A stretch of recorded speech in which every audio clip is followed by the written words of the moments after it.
Okay, let's understand the difference between direct demand and derived demand. देखो, ये difference करने से पहले एक चीज समझो कि एक हो आप कंज्यूमर और एक हो आप producer.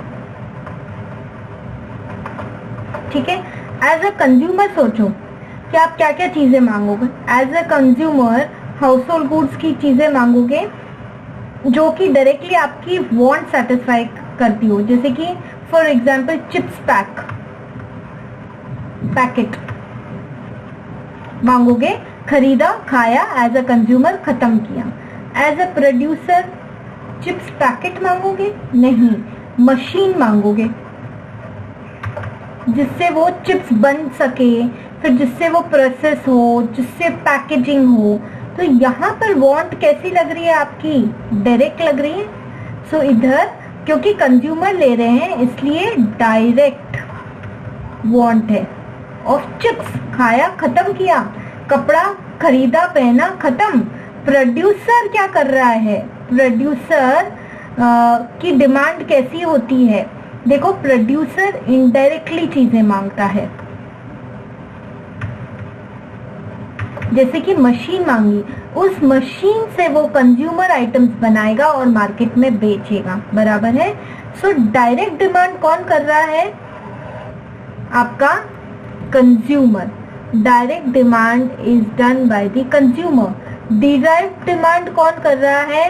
It is done by the producer. अब ये दिमाग में रखते हुए पढ़ते हैं।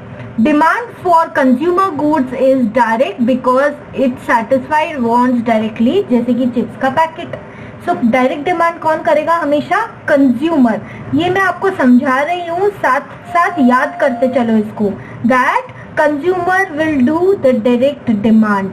Derived demand, demand for factors of production. Factors of production आते ही दिमाग में लैंड, लेबर, कैपिटल ये आना चाहिए। Like land, labour, capital is derived demand. It satisfy our wants indirectly, क्योंकि ये प्रोड्यूसर करते हैं। मशीन का डिमांड करेंगे, लेबर का डिमांड करेंगे। क्या मशीन और लेबर आके कंज्यूमर का वांट सेटिस्फाई कर रही है? नहीं, वो हेल्प कर रही है वो प्रोडक्ट बनाने के लिए। So derived demand done by producer and it is indirect demand. Okay, point number 2, direct demand comes from consumer और household sector. Direct demand कौन करेगा? ऑब्वियसली डायरेक्ट डिमांड करेगा consumer. Derived demand comes from producer और firms. Derived demand done by producer और firms. Third, direct demand depends on price, income, taste, habits, etc. of consumers. Consumer ही करेगा direct demand, तो direct demand depend किस पे करेगी? Consumer का सबसे पहले वो प्राइस देखेगा उस प्रोडक्ट की, सो प्राइस। कंज्यूमर की इनकम, कंज्यूमर का टेस्ट एंड प्रेफरेंस, कंज्यूमर की हैबिट्स एक्सेट्रा, पूरा डिपेंडेंट है direct demand on consumer. Derived demand जो कि प्रोड्यूसर या फर्म्स करते हैं। Derived demand depends on demand of final goods and services. मैं चिप्स के पैकेट्स कब बनाऊंगी एज अ प्रोड्यूसर? जब कंज्यूमर मांगेगा वो फाइनल प्रोडक्ट, उसकी डिमांड होगी तब मैं बनाऊंगी, right. So derived demand depends on demand of final goods and services. यदि मैं कोई ऐसा प्रोडक्ट बना रही हूँ जो कंज्यूमर मांग ही नहीं रहा है तो मैं उसको बना के भी क्या करूंगी? इसलिए जो कि डिराइव्ड डिमांड होती है वो डिपेंड करती है on demand for final goods and services. Fourth, all consumer goods like food, books, TV etcetera have direct demand.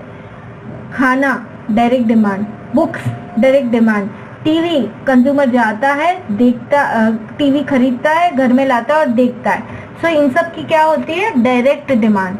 When demand for sugar increases, demand for sugar cane increases. Example, जब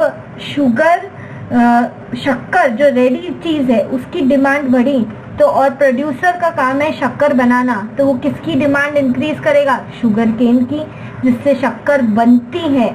because हमने पढ़ा कि derived demand कैसी होती है? Indirect demand होती है, बराबर। So this was a simple difference between direct demand जो करता है कंज्यूमर, derived demand जो करता है प्रोड्यूसर या फर्म।